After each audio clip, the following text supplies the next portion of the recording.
Per la terza batteria Emma Psenicic in corsia 1, Silvia Buranni in 2, Elisa Turco in 3, Lucia Menegaldo in 4, Manca Marcun in 5, Martina Penzo in 6, Zoe Masetti in 7, Irene Ballotta in 8.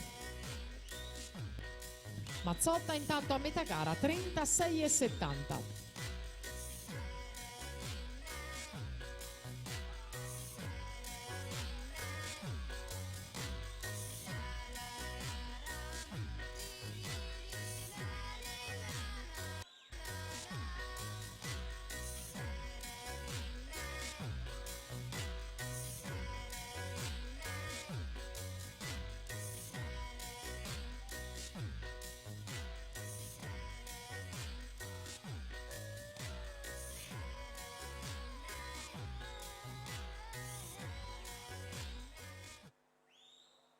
Laura Mazzotta Idros rimane davanti, 1:17.08, ottiene il miglior tempo delle qualificazioni della Rana quando parte la terza batteria. Ci sarà a seguire la quarta per completare la classifica.